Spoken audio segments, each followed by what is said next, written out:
You, wherever you're waking up this morning. The time is approaching 7:15. You're tuned into breakfast on GB News. Eamonn Holmes and Isabel Webster. And here's a reminder of our top stories this morning. Civil order in Gaza is breaking down as Israeli tanks are pouring over the border, continuing their ground assaults to dismantle Hamas. Israeli Benjamin Netanyahu has labelled Gaza the stronghold of evil. That's as world leaders express their concern over getting aid into the Strip. A whiff of rebellion within the Labour Party over Sir Keir Starmer's position on the conflict as senior Labour frontbenchers, plead for a ceasefire. And coming up later in the programme, Rishi Sunak is planning to double down on the so-called anti-green policies in his King's speech by announcing further expansion of North Sea oil and gas exploration, as well as pro-car policy. So we ask, is it right to prioritise cheaper energy bills over saving the planet?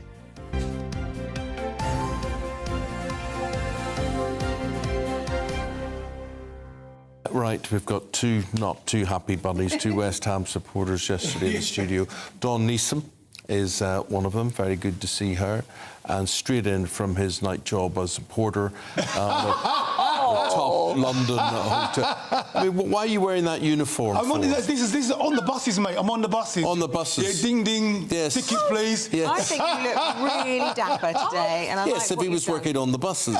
He looks very, very respectful. Bless you, bless you. Thank you very much, Isabel. You First and thing I said this morning. You did, yeah. Got the colour coordination going on. Yeah. And I just want to say that as it's nearly Halloween, I think you look very dapper and very Dracula-like in that. So, yeah.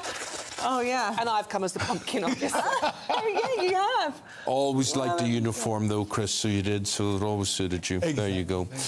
Guys, let's have a look at what you're going to discuss. Read the headlines today.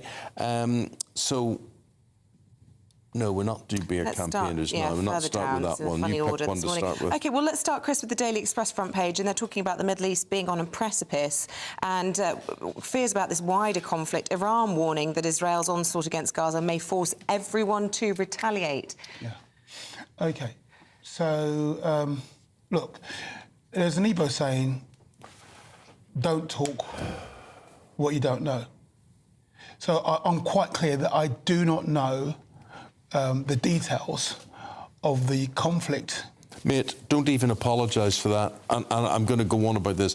Journalists, people like us, they sit there and they go and they use the word of course, the words of course. Of course, the situation in Gaza and this. People don't know. They have no idea. They hardly know what goes on in their own constituency. Okay. And I speak, as you will know, about the Northern Ireland conflict. Correct. Part of the United Kingdom, no one understood what was going on at all. So why should they know? Why should they know? Absolutely. No, 100%. No, and that's the position I want to take. So when I'm talking about this now, I'm not taking a side of Israel. I'm not taking a side of Hamas. What I am very much understanding is, just as a human being, that what is going on in that geographical location right now is a nightmare out of sight of all proportions. Now, what this Ibrahim Razi is now saying is that the ground troops and tanks have crossed red lines as far as he is concerned. Ibrahim Razi is the president of Iran. So not the carpet bombing, not the indiscriminate killing of Palestinian civilians that's happened over the last 3 weeks, but the tanks going in. Now, for me, over the last 3 weeks, what I've wanted is, if you want to go in and get Hamas, go in and get Hamas. And yes, it's going to risk your lives, and I understand that. I was a soldier, and I understood that if I was doing the Queen's bidding back then, I was in the Queen's Army, the King's Army now, that if I was sitting to an area of conflict, I was doing the country's bidding. For me, the tanks and the IDF going in on the ground, that is the right thing to do if you are wanting to eliminate the area of Hamas. But the rest of stuff I've seen this week has been just absolutely blood-curdling. And I've got 2 children, and I'm a dad, and I've looked at my children, and I've tried to imagine a scenario where I'm helpless to defend my children. He's also feeling, Dawn, from a point of view that, and I think you're very right in this, Chris, that you can't express these are the goodies, these are the baddies when there is such just murder going We've been on. talking about football this morning in a light-hearted way because obviously West Ham fans, Man United fans disappointed. But this isn't a football match. You don't have to pick a side. What you do have to know is that lots of innocent civilians are dying, have died. I mean, 4,000 children. Yeah, the latest statistics from Palestine are over 8,000 people dead. As you say, Chris, nearly 4,000 of them are children. It's a very young population. Most of these people didn't even vote in the elections that brought Hamas into power back in 2006. It's just hard. And the one thing, I mean, the power is back up now with the communications, but over the weekend, the power went down. They took all the communications down. You couldn't phone, you couldn't text, you couldn't get hold of anyone. But you've still got a situation where Israel, and they have 1,800 people murdered 3 weeks ago. Which is awful. But their enemy hides under hospitals. They have tunnels around people. They hide in full sight of the populace, 2 million people. Well, we saw the Israeli press conference, I think it was on Friday night or Saturday, about the Al-Shifa hospital, which is the main hospital in Gaza City. And they demonstrated how, according to them, there is a Hamas base underneath the hospital and also embedded in the hospital itself. So the question there is, how do you handle that situation? I mean, Chris, you're a soldier. You've been in conflict areas. I mean, what... Well, you've got special forces. You've got special forces. You go in on the ground and you actually incisively eliminate the people that you were talking about. You don't, from my perspective, you don't carpet bomb a locality where you are sure going to eradicate innocent human beings. You know, if you are talking about Hamas, go and get them. It just seems to me like an impossible conundrum, because you totally and utterly can see that the maiming, the beheading of babies by Hamas is unacceptable, and it is an existential threat to Israel that Hamas have said they do not want it to exist. And yet you also have reports of doctors over the weekend saying they're doing amputation after amputation on children, young as 2, 4. And doctors being told to...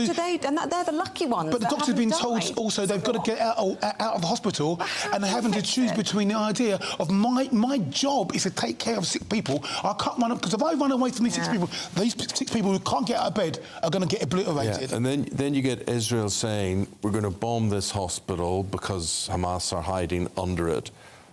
Where do you move the people that you're talking to? What country? What, to Egypt, to Syria, to Israel? Where do you suddenly... There are no crossings open at the moment, are there? I mean, there are people who were, you know, just a few weeks ago were living in ordinary homes, ordinary flats, ordinary houses like we live in. They had television, they had electricity. And now these families are on the border, living literally in under rubble, trying to survive. There's no food. The UN is saying as well that people are breaking into the food storage warehouse, the limited supplies there are. I understand that. And one of the papers, I don't know which one is it, I mean, I think it's the Time. The civil unrest in Gaza is about to break out. But you understand that disorder, don't you? I mean, I certainly would fight for the resources. If I'm in this building and there's no resources, I'm going to fight everybody in this building to feed my family. Totally understand that. But listen, there's so many other stories, and I just want to change. Let's just change the mood, because life is just depressing enough.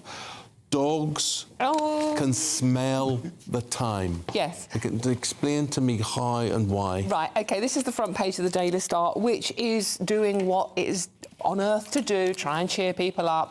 So it's got, on the front page, it's got a headline called Whiff, Whiff, Woof. Now, I don't actually understand that headline, but that's probably just me being thick. It is a Monday morning after all. However, your dog, your pet dog, knows what time you'll get home because they can tell the time by smell. Gosh. Now, the actual facts behind this, it's research done in, where is it done? In America.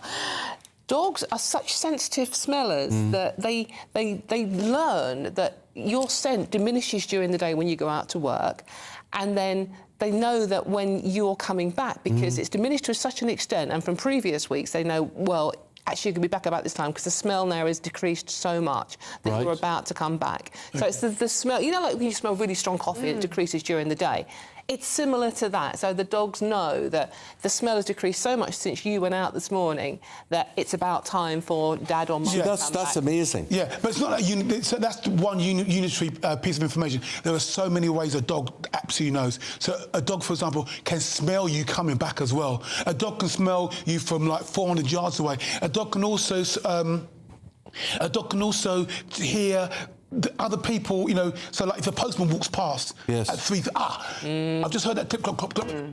Senses, in 20 minutes' time, my master comes back too. Because every day I've heard that. So there's and one thing I like about the story is the realisation that we as human beings, we've got our 5 senses, but we are so limited in our experience of being in the world that this dog has got such a vast Aren't their experience. noses something like 70 times more powerful? I think it's than ours? 400 and if you or think something. about it, like you can smell the morning. If you step outside, Yes. you could probably guess if you were blindfolded what time of day it was. You Yes. could probably smell the evening. You could probably guess when it's the middle of the day. Yep. Enhance that by however many times it is. Yeah. Kind of makes sense. What always amazes me about dogs is how they can smell things like cancer on you. You hear so many stories about sort of like where they're sniffing a part of the body. I worry every morning my dog comes and licks my legs and feet. Oh, bless. Listen, but what have I got? That's something? just love. No, but will be something. Not it might not be something sinister. I mean, you know. So dogs, many times are showing love, of showing concern, of showing excitement. So. I don't know what that interpretation is, but it may not be something sinister. Could just be salty and they like the taste. Oh, it could also. might just be.